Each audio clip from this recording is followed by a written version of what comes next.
Boa noite. Theresa May está cada vez mais cercada e pressionada para encontrar um plano B para o Brexit. Este é o Euronews Noite. Sejam muito bem-vindos. Já a seguir os títulos do dia. A primeira-ministra britânica multiplica os encontros para encontrar uma solução depois do chumbo do acordo para o Brexit. Boris Johnson vai ganhando protagonismo.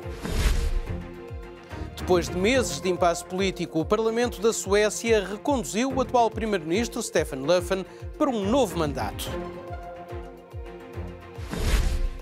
Cristiano Ronaldo não se vê livre dos problemas com o fisco espanhol.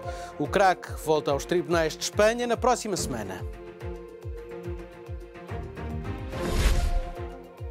4 meses depois do incêndio, o Museu Nacional do Brasil voltou a apresentar uma exposição, por enquanto ainda em casa emprestada.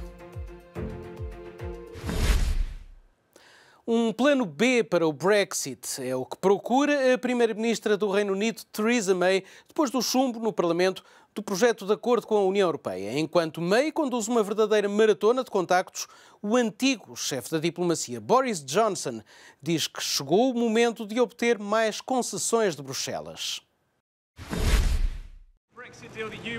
A primeira-ministra britânica multiplica contactos em Downing Street e por telefone com responsáveis europeus na corrida contra o relógio para estabelecer o plano B para o Brexit, que deve apresentar no Parlamento de Westminster na segunda-feira. Theresa May tem consultado membros do governo e da oposição e esta sexta-feira telefonou ao presidente da Comissão Europeia, Jean-Claude Juncker. Para o antigo chefe de diplomacia, Boris Johnson, May deve exigir melhores condições a Bruxelas. Independentemente do que digam os nossos amigos e parceiros, penso que eles serão mais flexíveis, porque se virmos a forma como trabalha a União Europeia, é só nos últimos dias e semanas que as grandes concessões são feitas. E com as suas economias a tropeçar um pouco agora, com o excedente comercial de 95 mil milhões de libras que têm connosco, apenas em bens, penso que têm um forte incentivo para nos darem ouvidos. A outra grande voz a favor do Brexit, o deputado europeu e líder eurocético Nigel Farage, acredita que os verdadeiros inimigos do divórcio com Bruxelas estão no centro do poder britânico, dentro do Parlamento. Quem são, de facto, os verdadeiros inimigos neste processo do Brexit? São os burocratas, não eleitos? O eurodeputado em Bruxelas? Os que tentam construir os Estados Unidos da Europa com o seu próprio exército e a sua política estrangeira expansiva? Não. Na realidade, estamos aqui, em Westminster, em pleno território inimigo.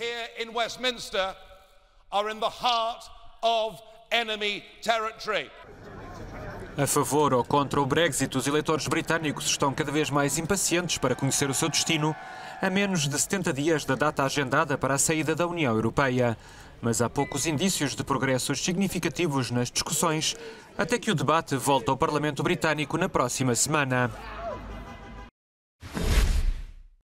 Entre os mais preocupados com os efeitos do Brexit estão os britânicos a viver fora do país. Em Portugal há uma grande comunidade, por isso a Embaixada Britânica em Lisboa está a promover reuniões de informação em vários pontos do país.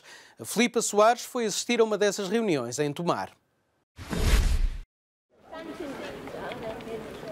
A Embaixada Britânica em Portugal está a organizar reuniões com os britânicos que residem em terras lusas para tentar responder às preocupações e dúvidas dos cidadãos sobre o Brexit.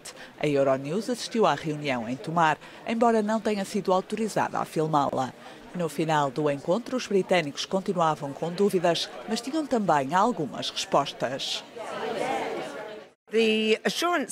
Pessoalmente, obtive garantias sobre a assistência médica, as cartas de condução, cuja informação na internet me parecia bastante confusa, e sobre viajar. A situação no Reino Unido é completamente confusa. Há coisas para as quais eles não têm resposta e temos de aceitar isso. O governo português parece dar respostas muito mais afirmativas. Sim ou não? Não há talvez. Acho que é muito mais fácil trabalhar com o governo português do que com o governo britânico neste momento. A Embaixada Britânica em Portugal não pode dar muito mais informação aos residentes britânicos do que a constante nestes folhetos que indicam medidas a tomar no caso de um Brexit. Mas foram as garantias dadas pelo governo português de que vai manter os direitos de residência para os britânicos em Portugal. que tranquilizaram mais quem assistiu a esta reunião em Tomar. Os representantes do Reino Unido insistiram nos direitos garantidos pelo acordo com Bruxelas, apesar deste ter sido rejeitado pelo Parlamento britânico. Mas numa declaração previamente preparada, a cônsul britânica agradeceu o plano de contingência português. Isto é reconfortante para a nossa comunidade e é recíproco, tendo em conta a oferta feita pela nossa Primeira-Ministra para proteger os direitos dos cidadãos da União Europeia que vivem no Reino Unido. Lisboa já garantiu aos residentes britânicos que vão continuar a beneficiar da assistência médica e que as suas contribuições para a segurança social vão ser protegidas. Na Suécia acabou o impasse político. 4 meses depois das eleições, o primeiro-ministro Stefan Löfven conseguiu um acordo no Parlamento para formar um governo minoritário. Depois de umas eleições inconclusivas e de 4 meses de impasse, o Parlamento sueco reconduziu Stefan Löfven para um segundo mandato como primeiro-ministro. O governo minoritário é possível graças a um acordo com os verdes e os apoios dos liberais e dos centristas para impedir que os democratas suecos anti-imigração assumissem o poder. O social-democrata ocupava o cargo desde setembro, mas interinamente, depois da aprovação de uma moção de censura contra o seu executivo. Não foi fácil pôr fim à complicada situação que o país vive. A maioria dos deputados, 153 contra 115, voltou a votar contra, mas as 77 abstenções permitiram, e em concordância com a lei sueca, que fosse eleito, já que conseguiu não ter a maioria parlamentar contra si. Foi a terceira votação desde as eleições legislativas de setembro, em que o bloco de esquerda de Löfven, cujo partido foi o mais votado, conquistou 144 cadeiras, contra 143 da Aliança e 62 da extrema-direita. É conhecida a aproximação de Jair Bolsonaro ao governo de Benjamin Netanyahu em Israel. Agora, a anunciada mudança da Embaixada do Brasil em Israel, de Tel Aviv para Jerusalém, está a pôr em risco um setor importante da economia do Brasil, principal exportador de carne para países árabes, sobretudo carne halal, ou seja, de animais abatidos segundo os preceitos do Islão. Um boicote dos países árabes à carne brasileira pode desequilibrar fortemente a balança comercial. Brasil e Israel têm andado de mãos dadas, mas a mudança da Embaixada brasileira para Jerusalém pode ter sido uma jogada arriscada. E no xadrez diplomático com o Médio Oriente, o jogo de Bolsonaro arrisca-se a sofrer algumas baixas. Em 2018, o Brasil superou os 13.750 milhões de dólares em exportações para os países da Liga Árabe, um valor 43 vezes mais alto que o gerado pelas vendas de produtos para Israel. A ministra da Agricultura brasileira já se manifestou preocupada, temendo sofrer uma quebra na venda de carne para estes países. O Brasil é o maior exportador de carne halal, produzida de acordo com as normas religiosas do Islão. Em 2018, 3 países da Liga Árabe estiveram entre os 10 maiores compradores.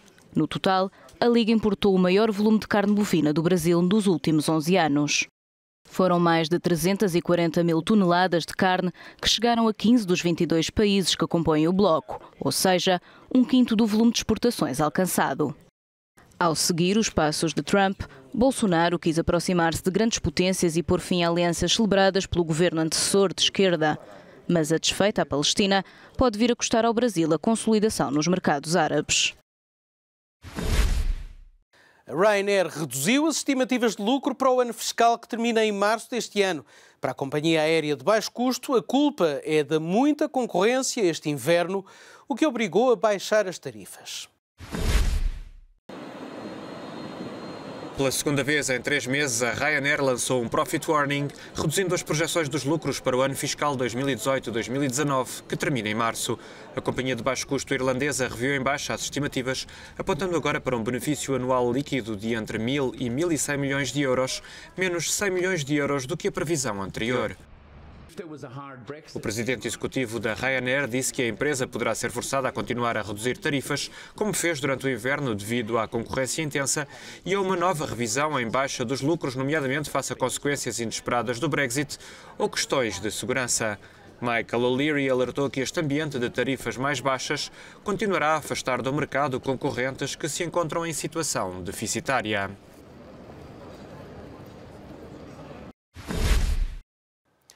A vida do ex-presidente executivo da Renault e da Nissan, Carlos Ghosn, detido no Japão, está cada vez mais difícil. Agora foi a construtora Mitsubishi, também parte do grupo, a acusar o antigo patrão de ter recebido quase 8 milhões de euros de forma ilegal. A situação legal de Carlos Ghosn no Japão pode vir a ser ainda mais complicada. A Mitsubishi, uma das empresas que o executivo franco-brasileiro chefiava, acusou esta sexta-feira de receber pagamentos ilegais não autorizados.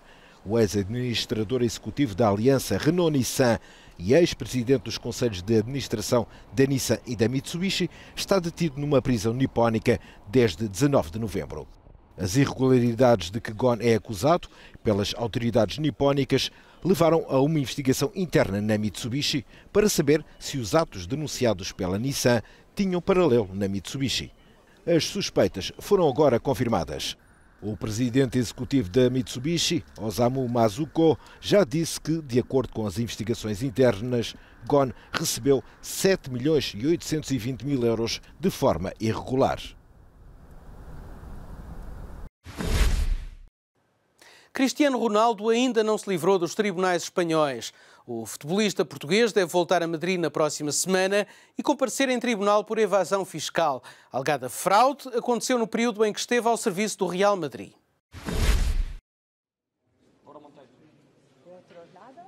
Cristiano Ronaldo, atualmente a jogar na Juventus, é esperado em Madrid na próxima terça-feira para participar num julgamento por evasão fiscal. As autoridades espanholas pedem uma sentença de 23 meses de prisão e o pagamento de uma multa. O atacante português, que assinou pelo Clube de Turim em julho deste ano, deve declarar-se culpado depois de ter feito um acordo no valor de 18.800.000 euros com as autoridades fiscais espanholas no verão passado. No entanto, é improvável que Ronaldo cumpra a pena de prisão, já que a lei espanhola estabelece que uma sentença de menos de 2 anos possa ser cumprida em liberdade.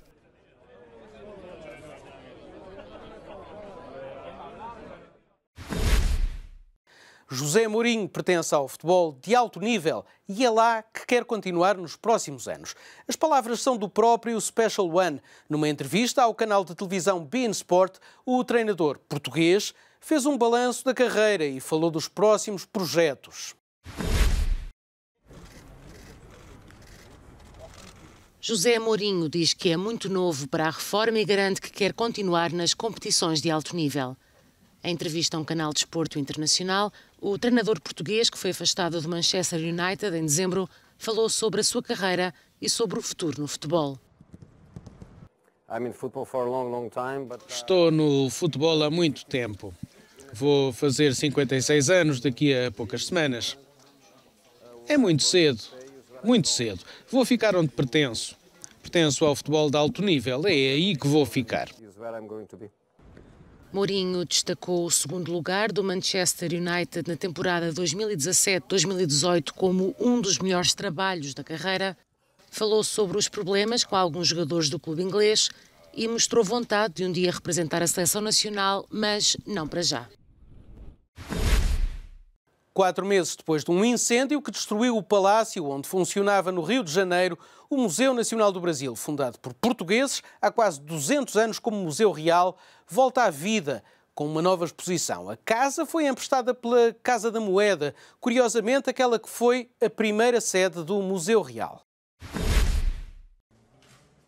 O Museu Nacional do Brasil renasceu das cinzas esta semana com a abertura da primeira exposição após o incêndio de setembro que destruiu grande parte do acervo do museu. Quando nem tudo era gelo, a nova exposição foca-se na Antártica e pode abrir portas graças à cedência de 2 salas pelo Museu da Casa da Moeda do Brasil. Funcionários do Museu Nacional que estão ávidos para voltar a fazer as suas atividades da melhor forma possível. A gente mostrar a vocês que o museu continua vivo. O museu continua desempenhando a sua função. Quando nem tudo era gelo, novas descobertas no continente antártico vai ficar em exibição até 17 de maio. Esta exposição chegou a estar prevista para outubro, mas devido ao incêndio no mês anterior teve de ser suspensa. O fogo destruiu boa parte do acervo de quase 20 milhões de peças do antigo Museu Real. Também o Palácio de São Cristóvão ficou praticamente destruído. Há salas onde as equipas de resgate ainda nem entraram. O diretor aguarda a resposta do governo Bolsonaro aos pedidos de apoio para a reconstrução do Museu Nacional do Brasil. Esperamos que o Museu Nacional do Brasil consiga curar as feridas do incêndio e reabrir em breve. Assim vai o mundo, ponto final neste Euronews Noite. A informação continua já a seguir o nosso bloco de desporto. Continue connosco e obrigado por ter estado desse lado.